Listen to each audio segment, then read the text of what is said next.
Wake that ass up. Early in the morning. The Breakfast Club. Morning, everybody. It's DJ Envy, Angela Yee, Charlamagne the Guy. We are the Breakfast Club. We have some special guests joining us today. I can't wait to hear this. We have Dr. Kim Dulaney. Told you. Yes.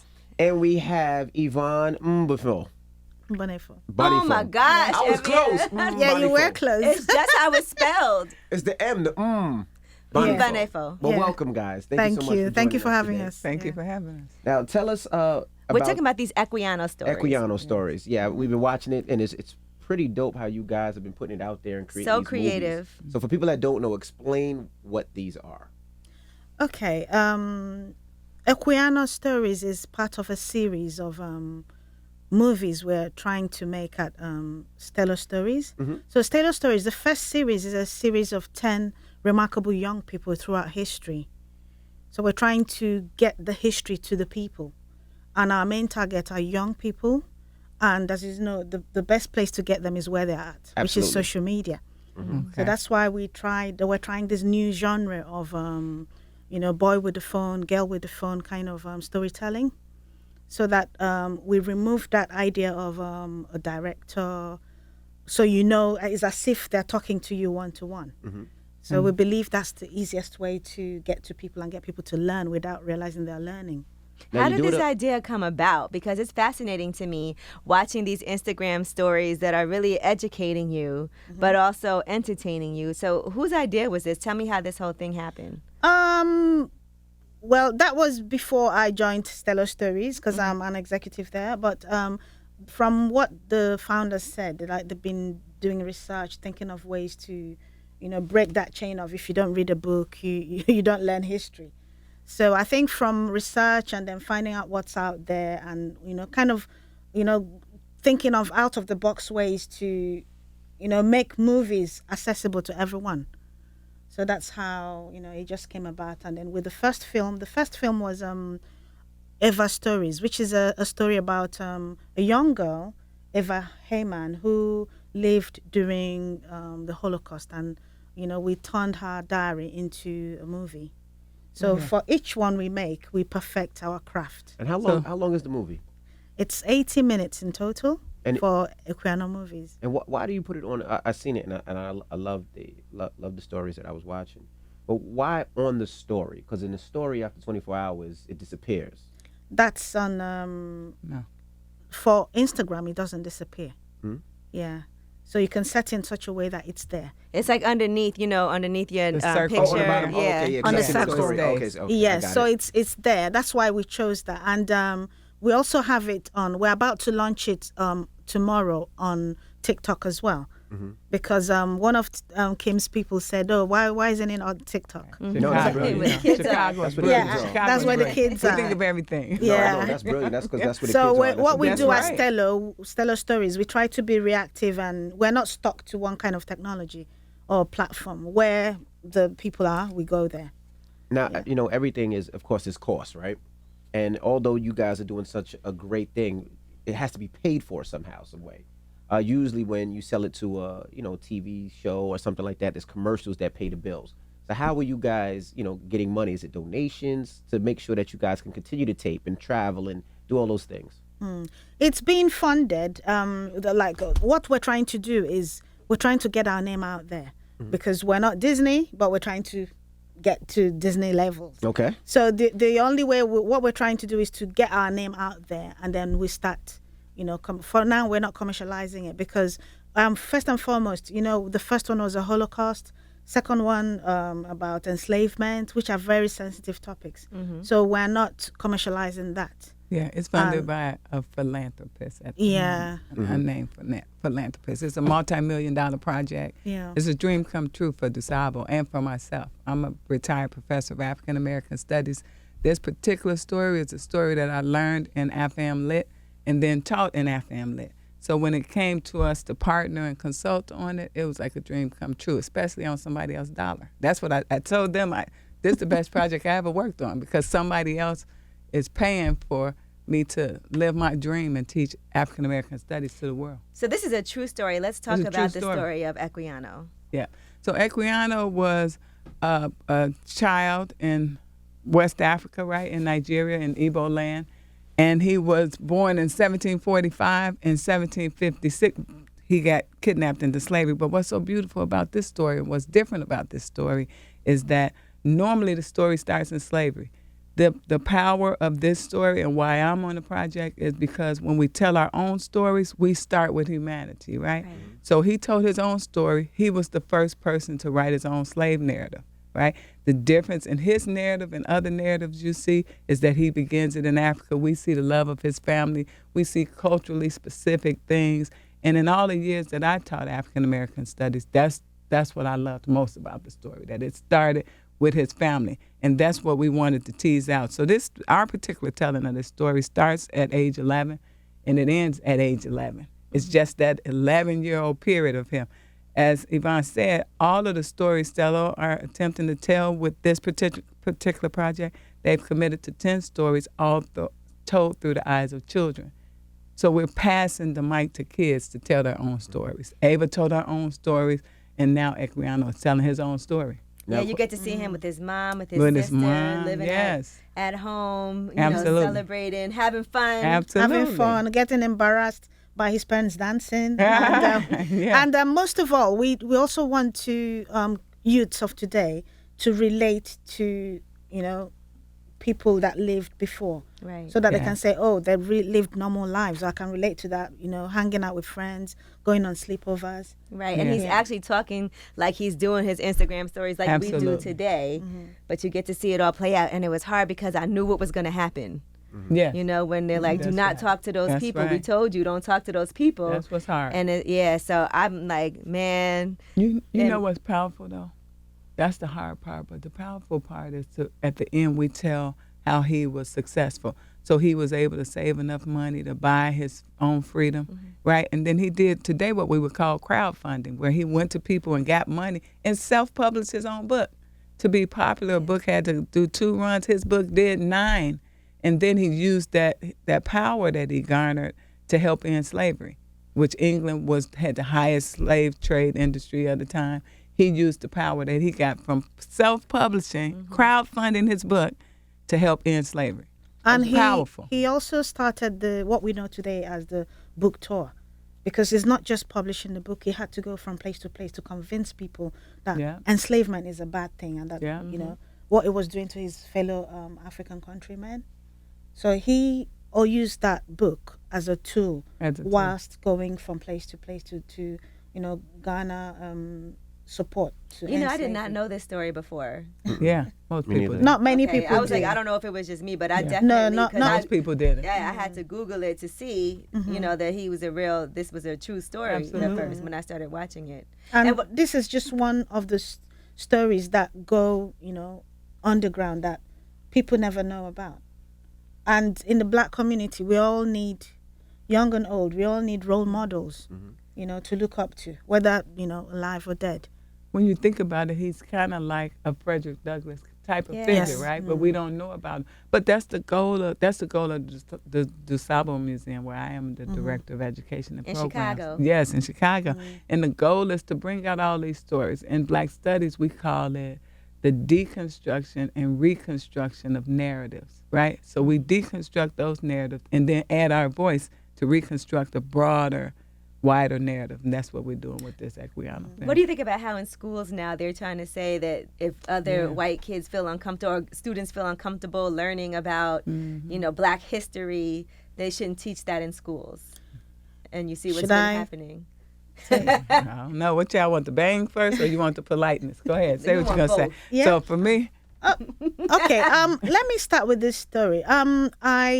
I joined Stello Stories in September of 2019. They released Ever Stories in May, and I didn't know about it.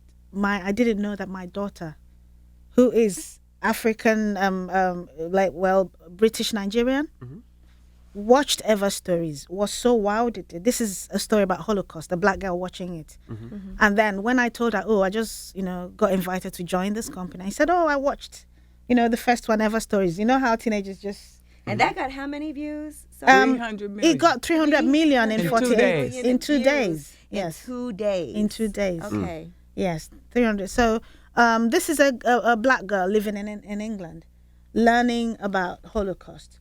So we're thinking, yes, people are saying, oh, they don't want people to learn about slavery, but how can we realistically go forward if people from other communities don't learn, about what's happened in history and in other communities? Right. So 2 days ago, my niece told me that her classmate, who's Japanese, called her and said, "Oh, have you seen this movie on Instagram? It's called Equiano Stories." And then my niece realized, oh, that's the movie my aunt, that's me, had been going on and on about, and they kept rolling their eyes. And it was until her Japanese friend told her about it that she now sat up and said, "Oh, hang on, if she's watching that, I'm watching it." So this speaks to how, like, for example, Equiano Stories and Eva Stories is not just made for Black people or Jewish people. It's for everyone to learn. It's humanity. It can happen to everyone, anyone at any time. So my approach is from a trauma-informed, I'm a trauma-trained specialist as well, right? And just from living in the hood. So if there's a violation of something, you have to first acknowledge the violation and then create a safe space and show that you're desiring to move forward differently. We're not at that place. So until we acknowledge the past, which is a real thing, we have to acknowledge that it happened. And then we have to say, I understand what happened. Here's how I'm going to repair that. That's what creates the safe space. You're safe here. We got George Floyd. We got things continually happen. We're not safe here yet. Right. So we can't say, don't talk about the past, because there's a chain that shows that it's consistent. It's new iterations of the same old thing. When it's the way I look at Jewish culture, they're not going to let us forget about the Holocaust, right? Kim be dealing with gang members that she got to stop problems. Right, for real. Said we got to stop the conflict. Stop the conflict. We got to see the problem. We got to solve the problem. We got to. You be dealing with That's right. That's right. That's what I do. All kind of things. So that's the but the core concepts are the same whether I'm in the streets or whether I'm in the boardroom. The core concepts remain, that we have to acknowledge that there was a violation, and then we create a safe space. How do you do that? By stop violating people, right? And then showing that I recognize that my bad. I was wrong with that. And then we move forward and say together, what can we do to move forward?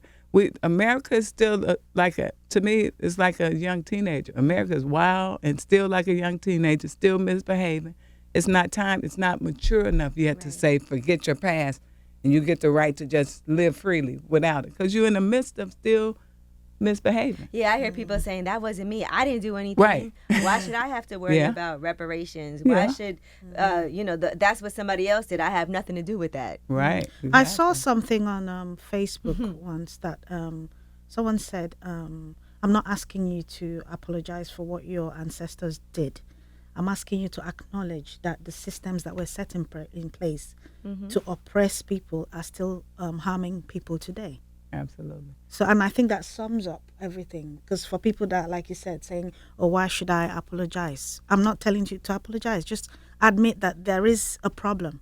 I think that problem is still affecting people of color today. Absolutely. And for the African Center perspective, which is my area of focus, is about how it affects Black people, right? For me, it's not. I mean, if white people benefit from it, which they will. And what I know is I work with great white people who are doing great work who help me to do my work. That's a powerful thing. But part of the crux of my work is in repairing an identity construction for Black people, right? So in a society where all of the images you see are anti-you, it's important to show you that you were born free. It started with this whole you were a regular human. Right. When I first taught Black studies, I would ask my students, so where do you think Black history begins? And it would be amazing to me that they would say, well, we started off as slaves, and then the white people freed us. I'm like, you think from the beginning of time, we just dropped out the sky as slaves? But that's the effect of education. That's the history they teach. So for me, what's beautiful about this is that it repairs that. When you see young people killing each other, right, that's because they don't know who they are, right? So that's a form of revolt.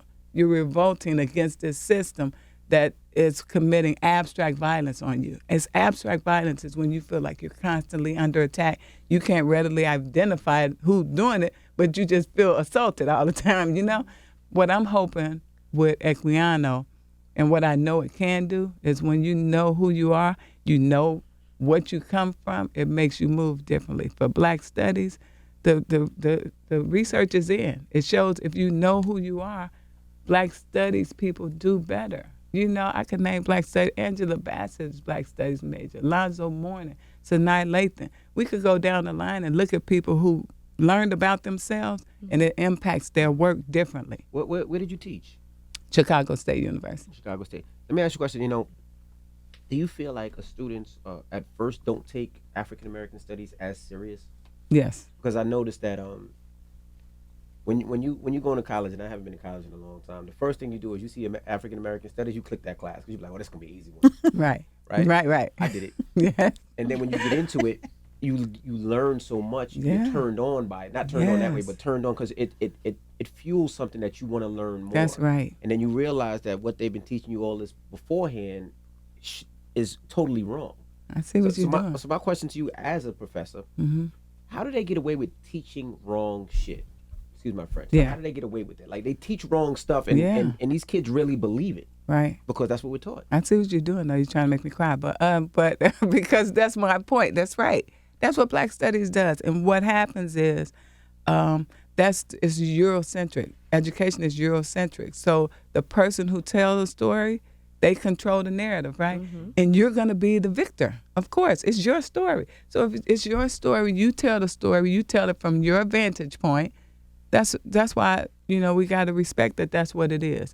Black Americans in America, we like 13% of the population, right? The people who control the educational system, they say what the education is. That's why you get U.S. history, and you used to get in grammar school, high school, and college. You're inundated with this narrative, and they tell you who you are, they tell you who you've been, they tell you what your place is. All that happens in education. That's why in 1968, that's when this discipline was established, African American Studies, and people protested and said, no, we want to learn from our own vantage point about ourselves, right? How they get away with it is because it's America, right? Whoever control, and we're just learning that he who controls the narrative controls the reality. I will That's say the that truth. it is changing a little bit. I said this story the other day on the radio. My kids, I have 6 kids, and my daughter comes. I hear my daughter talking to my son. My daughter's 5, my son is 7, and they were talking about Black History Month. Oh. And the reason they were talking about it is because I guess when they were watching Nickelodeon or Disney, they were, celebrating stuff. Black History Month. So my daughter, who's 5, who asked a zillion and one questions, she didn't necessarily understand the concept of what Black History Month was. So she came in the room and she asked my wife, "What's Black History Month?" So my wife was like, it's a month where we celebrate Black history and we talk about all the things Black history, and you talk about Rosa Parks and all the surface stuff that we first learned, Yes. Malcolm X, Martin Luther Yes. King, Rosa Parks, and this, that, and the other. And she was so excited. I just remember her saying, "Yes, I'm Black," and it made me feel good because Yes. we didn't learn Black history. I didn't learn Black History Month till a lot later in life. It wasn't meaningful as much. Right. Now it's a lot more meaningful because you see it so many different places, and for that it meant a lot. Yes. That the tide is changing a little bit. Where Absolutely. They're starting to celebrate us a lot more. Absolutely. It's changing because also we live in a global world now, and identity is increasingly becoming very, very important. Yeah. So people are asking, who am I? Where do I come from? What does my history say about me? So there's that, hunger. And I love that too. I'm out and about a lot, and I travel a lot. I'm actually going to Ghana soon to DJ, which is great. Oh, wow. I'm going to be in the air longer than I'm actually going to be in Ghana, but it doesn't matter. But I'm noticing as a kid, I noticed that as Black people, we were more separated, right? Haitians were over here, Right. Africans were over here, Jamaicans were over here, Yeah. Black people over here, and we were separated like a mother. Yes. But now I'm noticing that and I'm loving it because those walls are broken down. And the fusions are happening. Absolutely. Yeah. Absolutely. It doesn't matter if you're Black, if you're African, if you're Nigerian, That's right. Jamaican, or That's right. Haitian. We're starting to realize we get more things accomplished when we're just one unit. Let me I'm tell starting And to get most more. of all, like when George Floyd was murdered, and the Black Lives Matters protests. It was beautiful seeing all people from all walks of life. So and that empathy. People saying, "Oh, I'm white, but I understand what's happening here." So, like you said, everyone's coming together. So it's not apart from the micro divisions between different communities in the Black world, there's also other people relating and coming together as well. Let me make a quick point too. Look, in the 60s, where Black people understood that they had to unite with Black people around the globe. So back then, people, you see the artists, they traveled and went to other places. You see Kwame Nkrumah, Ghana, came over here and went to school here. And then, so we had these, Maya Angelou and them used to be over in Africa. We understood the necessity, right, for communing and working together. That's one point. The other point is, like, when we were working on the film, it was like the United Nations in the morning. We'd be on the call, which I don't do mornings. We have to get up early in the morning because it's night for them, and we're on the call. It's people, she's in London, somebody's in Israel, somebody else might be in Nigeria. We're here. But this is how you do this work, and this is how you solve this problem. When people see each other, they understand. See and work together, then you understand the humanity in other people. And like traveling. I think traveling is the best. Like I remember the first time I went to South Africa, right? And all you think about when you hear South Africa is when you were a kid, is just gonna be elephants, zebras, running around. Yes. And I remembered, it must have been at least 25 years ago, 30 years ago, when I landed, and I remember looking at it, and I'm like, this ain't what I expected. Right. But then you realize you see so many people that look like you, that are businessmen, that are business owners, and then you look at certain areas. Like when I go to Johannesburg, I always say it looks like DC to me because it's open, and then you go to certain parts, and you go to Cape Town, and that's like the Miami. But you see people that look like you, and it's like, this is amazing. But you only get that when you travel. When you travel. And then you step outside the box. When my children graduate, my son graduated from Morehouse. My daughter went to Howard. When they graduated, the real HU. So when they graduated, I took them to Ghana. We went on a trip to Ghana, and my son, is in the music industry. He does, all of that kind of. Rap and all of this kind of thing. So, but it was interesting for me when I knew that it would affect them greatly. But what was most moving for me is the way it affected my son. Okay, I'm gonna get emotional. But my son was like, "Wow, it was just." We went to Ghana. He's just chilling with I hired a driver who drove us all around for 2 weeks, and the driver was from there. He felt like our cousin. We just were chilling with him. My son would get out. We turn around. He's gone. He around the corner talking to somebody, coming back with him, just laughing and talking. And then he said, because first it was like you said, it was a shock. We get off, and they loud and aggressive. So we think from Chicago, it's about to be a fight. Come back away from here. Y'all stay over here.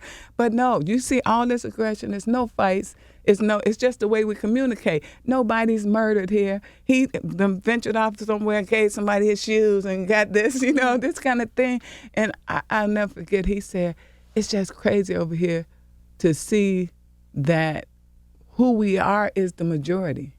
Like, you're not trying to fit in. You're the thing here. You're not abnormal here. We went into places and things that they see at home, some of the Ndinkwa symbols and stuff they see at home here, that's built into the plastic, like barbecue chair that we have in the backyard, the plastic chairs you buy, that's built into the back of the chair there.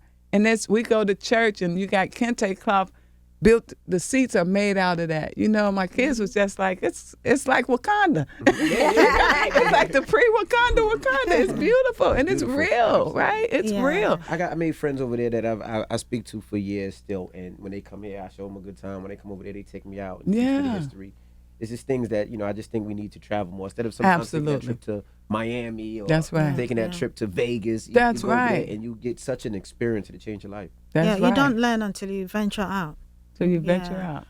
Again, what you said about learning African American history, some people will never ever get the chance to learn history within the walls of a school, and that's also why we try to put the embedded curriculum inside the movie, so that when you click on each part of the movie you watch, it takes you to a mini learning, a page like the one we created, where it gives you the historical and the cultural context of that particular clip you're watching. Yes. So I mean that way, everyone gets to learn. And listen, that was made with premier scholars from America. I was able to put together this team with Dr. Greg Carr from Howard again, Howard University, and Baba Akinyele Umoja from Georgia State. So at the time, we were all three of us were over African American or Africana or Black Studies department at the 3 major Black spots in the country, right? One from Georgia, one from D.C., and me from Chicago. And we got together and worked with this team of scholars, and we expounded. So you're getting, 100 years of knowledge packed into 100 years of experience, I should say, packed into those social lessons. So when you're watching a movie that's in those circles, if you click on, something pops up in the actual section of the movie. And if you click on that, you get a deeper dive into the movie, a culturally respectable and culturally informed understanding of what you're seeing. So it's a powerful tool. Listen, it's free. It's a powerful tool. You don't even realize you're learning things sometimes. I know, that's right. Like he saw the right. snake and he's like, okay, that's a symbol that something's about to happen. We have to go see this, what was it called? The tibia. The tibia, Yes. And so you learn about all of those things. It does make you feel so much more like entrenched in it to see it told that way. Absolutely. Listen, we're hoping that it will be a springboard for other, material to be created by other people. Mm-hmm. Yeah, because that way people can say, oh, hang on, I know this story, maybe about someone from Asia who, who was remarkable in their own way. Yeah. And then gives them an idea to create their own stuff. What have been some of the responses that you've gotten from Equiano stories? Oh, powerful. People, I mentioned Wakanda because somebody asked a question and said, somebody said, was that Wakanda? We're like, yeah. And some people are saying, oh, they look so happy. I want to go there. Can you give me the address of this place? Well, that's what we're hoping for. The same response, Envy, that your daughter had. That's what we want people to look at it and be proud. Because so many years, remember Africa? People said it's the dark continent. You used to get teased, especially, like, you look African, was supposedly a bad thing. So if somebody leaves away feeling happy and proud or relating to, like when Equiano was with his brothers telling stories, or his love for his mama and his dad, if you just leave appreciating your Africanness, then we've done our job. That's that, or at least I've done mine, because that's my goal. That is amazing. Yeah. Well, where can people watch, just so we can let them know how to find it? Okay, so you gotta spell it for them. Right. Equiano.stories. The full movie right now is on Instagram, and it's the handle is Equiano.stories, EQUIANO .stories. And like I mentioned before, we're going to start releasing it on TikTok tomorrow. From tomorrow, 4th of March. And the team at TikTok, they've been so fantastic. And they've agreed to put us on the Discover page. Oh. So that's where everything's trending, where everything's happening. We really and they're want to help expanding. Yes, they're expanding their Black Twitter. It was Black Twitter Month because Black History Month. And I'm not Twitter, Black TikTok. Because of Black TikTok. Because of Black History Month. But they saw the project and so believe in the project that they're extending that. Right. No, it is amazing to watch. When I tell you, just the story that you told, and like you said, I mean, I knew that what was about to happen, but I didn't know it was a real story. I love the way that it started. I love the fact that he was resilient, overcame. Like you said, it is like, something to be proud of. Thank you. The other thing when the story was told, it's so funny to me that like when he's saying, are they going to eat us? Remember when he said that? So when I was teaching, when I first came across the story, you see all these horrific slave movies, or slave stories that we had to read, right? And then I came across this story where he's saying, I didn't understand these people. Like, we always wash our hands before we eat. And then he said, so it was funny to me that in a way, he's not being disrespectful. Right. But he's saying, look, we're not the savages. We wash our hands before we eat. Y'all doing bad stuff to each other. I'm wondering, like, are y'all going to eat us? What's up? I know how kids talk. They just, say what they feel. Yeah. Can I just put in that during the filming of this movie, we were 400 cast and crew. Wow. From all walks of life. And at every point of the shooting of this film, everyone cried at some point. Yeah. I believe it. We It cried didn't- working on it. We cried walking on it. It didn't matter whether you were the snake catcher, because we had snake catchers. The village was built in the middle of a forest. So every morning the snake catchers would come around and check for snakes and things like that. I wouldn't want that job. No, me either. Let me add to that in I cried watching Chicago. it. Yeah, man. I would be like, help, how to turn the camera off. Give me a minute, because it's too much. It was It's too too much at much, time yeah. when we have to dig in and find a way to explain it. We don't want, trauma porn and re-injury of people. So but we got to absorb it and then find a way to release it, in a way that's respectable. But at DuSable Museum in Chicago, we have a brand new exhibit that accompanies it. It's awesome. We have pieces from our own collections. Danny Dunson is the curator of that, and Brenda and Martin built that. It's absolutely awesome. So if people are in Chicago or come to Chicago, stop by and see that. It's a whole exhibit. It has what looks like a phone on the wall and shows parts of the movie on the wall in there with the artifacts that are placed in there. Yeah. Again, can I just again? Please. The film is best viewed on the phone, on the cell phone, because that way you get the real power of the filming of the film. You feel as if you're Where it's in there with intended. Equiano and experiencing what he's experiencing. And we you don't want- have to watch the whole thing at once, but No. it's hard to put your phone down. Right, right. But it is true that you can, if you have other things to do, you Yes. can do that and And come then back to it. And Carry on it's 18 minutes writing. long, so you can It's- sit down and watch. You can sit down. Listen, also his voice it means the voice that echoes. So we want to thank you all today No, thank for you. passing the mic and giving us space. And you all are now helping with us to have this voice echo all these years later. Again, he wrote the book and published it in 1789. Wow. And all these years later, here this story is so relevant. And thank you all for I sharing. feel like they're We gonna make appreciate you. another movie out of this. Well, we after can't say, but elevating somebody that has optioned. already. Somebody I trying bet. to option to do. Somebody very famous. Will Smith made the trailer for us. The trailer for the Yeah. movie for us. Colin Kaepernick has commented. Offset commented. That was dope to me. Offset, yeah, that was cool. Who else? We Was had- it a result of this that the somebody film? They optioned all. Oh no. Yeah, result of us working on of the us film. of you guys doing Equiano Yes, and stories somebody now? said it'd be cool to tell this whole story. And Oh, so already? I heard that he's I was working. predicting Yeah. that right away. I was Yeah. like, somebody is about to make this into Absolutely. like a feature. Yeah, Yeah, because it's yeah. an amazing springboard, like I said, to create other things, and Yeah. not just movies. It could be books. It could be, a podcast. It could be anything. Right. So it's stellar stories in the DuSable Museum work together on that. We're very proud of it, and again, we appreciate y'all for You should be proud having of us it. It's on. amazing. Thank you. And we Dulaney, Thank you so so much. much. We thank y'all Thank for you. flying in Yeah, to thank be you. Yeah. able to share this with us so Thank we can you. share it with our audience. Thank Thank you so much, Appreciate yeah. And it's the Breakfast Club. Good morning. Thank you, ladies. Thank you. it. Thank you.